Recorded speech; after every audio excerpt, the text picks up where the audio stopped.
the best FFB and feedback that I've got so far out of this wheelbase. So nice.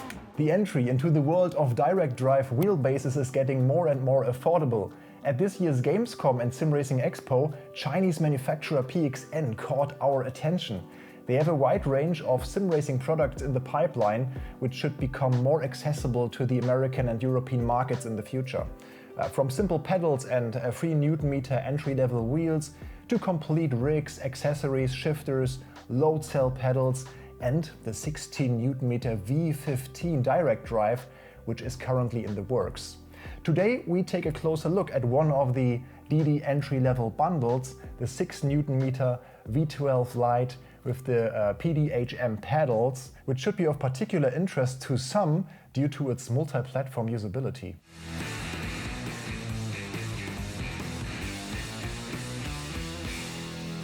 Welcome back to Overtake, I'm Michel and let's get started. I will take a quick look at the package contents, see exactly what bundles PXN is competing against in terms of price and how convincing the quality impression is. Then we'll mount this whole thing on my track racer rig and do some playtesting to see how well the wheelbase performs in terms of compatibility, also on the PS5 and the driving feel. So let's unpack the boxes. The whole set here costs around 550 euros or US dollars, which puts it up against the 5 Nm Fanatec CS LDD bundle and the Moza R5 5.5 Nm bundle. The first obvious advantage is the third pedal, which we don't get with the CSL pedals and the Moza SRP Lite pedals. At the time of recording, the PXN-V12 bundle is unfortunately not available on Amazon. The wheel itself is called WDS and it seems to be very reasonable for the price. In addition to the 12 buttons, there are even 2 encoders, a joystick and dual shift pedals.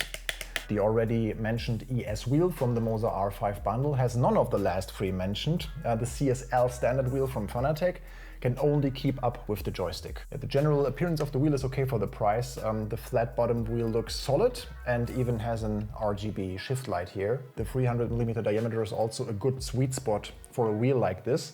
It weighs just under 1.5 kilograms or 3.2 pounds. The red stitching is cool, but could be a bit more precise and better stitched in some places. The synthetic leather material here is on the harder side, could be a bit softer if you ask me, but on the positive, the upper shifters are even magnetic and you have 2 additional ones here, and the lower shifters give you the option of 2 additional button assignments basically. I could imagine the handbrake function here maybe, DRS or something like that. We can also see this stylish aluminum quick release, which is mechanically similar to the Moza and SimMagic wheels. Buttons and encoders don't have much resistance, feel a bit wobbly, but they do their job. The wheelbase weighs just under 5 kilograms or 10.8 pounds and has 4 fixed mounting holes on the bottom. So you will need a top mount wheel deck for your rig. There's also a bracket kit in case you want to attach this whole wheelbase to your desk. Even though the base is not super strong in terms of torque, there is still a kill switch connection. And by the way, this little converter here, just plug it into the USB port, will allow us to use it with PlayStation 5 as well, which we will also test. As expected, the included pedals are rather basic, but they offer a high degree of adjustability. Similar to the aforementioned bundles from Fanatec and Moza, we have this transfer plate on which we can position our pedals appropriately. And the angle and height of the individual elements can also be adjusted slightly. Like I said, you have an option of the third pedal and the clutch pedal that you can also add to the plate, but you don't have to. Brake can also be adjusted to your liking. If you, for example, use harder springs or elastomers. There are user manuals, also in English, for each part, the wheel, wheelbase and the pedals. I felt like the descriptions and illustrations could be a bit more precise. But as there are not so many alien keys, screws and nuts and everything and bolts, this should be a rather smooth construction. So let's quickly get everything together and attached to the rig. Then we'll take a look at the software and get right to the track. So then let's quickly assemble the pedals. I will not use the clutch because I think for our test today it's not really needed. So I put it to the side.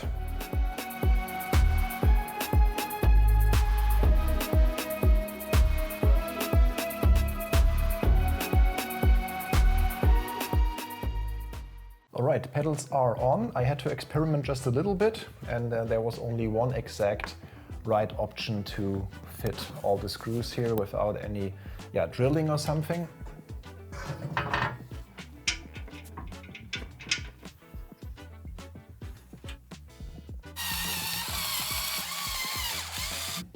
Quick and easy, really, really good. Wheel is on. What I can tell immediately is that the fans are, even in idle mode, they are quite loud, I have to say, or they are present at least. Anyways, that's the website, epxn.com, and we can get support here, tools, I guess. Yeah, the firmwares, PXN Racing. Yeah, one thing to mention as well here, all of the apps that we are installing from PXN, they are not trusted by Windows. Yeah, so let's do all the updates. I guess that's worth doing. All right, didn't expect that, but there's actually a USB port here. Let's see how that will work. 90 to 1600 degrees of rotation. I'll keep it as intended for now. Also the center forces here, the mechanical dampening force, road sensation perception. All right, let's leave it like that for now and see how it feels in-game. We have also the pedal settings here, and it's already detected. There's just a weird behavior that the clutch is loading up when I keep the accelerator pressed. That's weird. Brake is working as well. Yeah, they are all very linear. Oh, substitution key. Can we do this? The lower left pedal is now the clutch. Okay, interesting. Why doesn't it show anything then? It still does this weird thing of the clutch loading up when pressing the accelerator. 3 languages available for this app, English, Japanese and Chinese. So in case you watch from Japan, yeah, please let us know in the comments. And if you're not from Japan and watching anyways and enjoy our content, make sure to subscribe, hit the bell and like the video. Thank you so much. So we've got ACC running. All buttons are working just perfectly fine. No issues at all. Shift light is not working. And yeah, also this little joystick here is working. So I've got all the controls here. I experimented a bit with the dynamic dampening and road effects, and I felt like this is the setting that felt the best so far. All right, some good road effects here already. You feel the bumps while exiting the pits. Okay, ACC is working quite well, but that was to be expected as this was also their demo title when they were in the exhibitions. Yeah, some smooth curb effects here as well. But yeah, you can definitely get a feeling for what the car does. And it's also fun.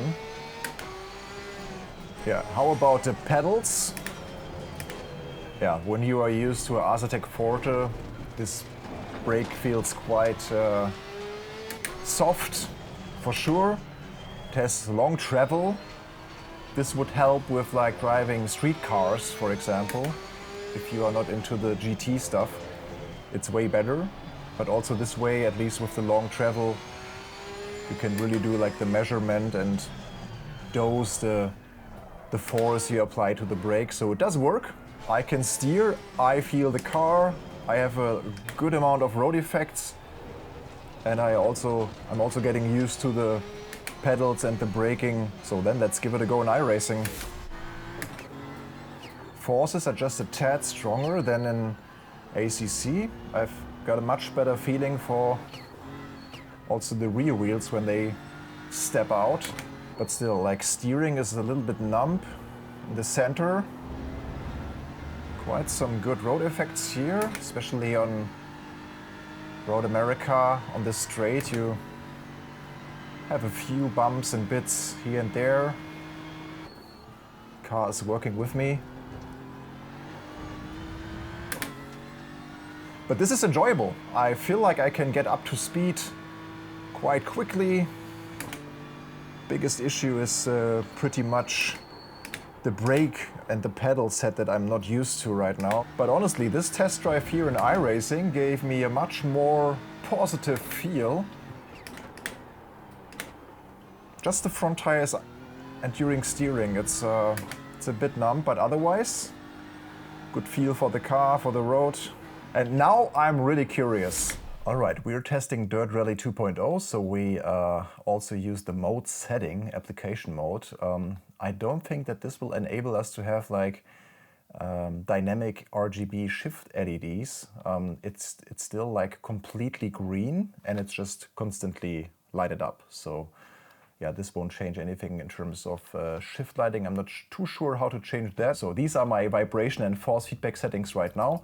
I bumped everything up quite a little bit, reduced the center force a bit. As I mentioned earlier, I use the lower shift pedal here on the right side as a handbrake. So this works also as an axis that you can calibrate. And in order to get the force feedback running here in Dirt Rally 2.0, you have to put in some extra work. So you basically download a file from the PXN website, the replacement for the device input XML. And yeah, this adds basically the ID of the device to this list, and then it works also properly with force feedback. So let's get the stage started. All right, there's another hairpin. Let's try. Opens over crest, 30.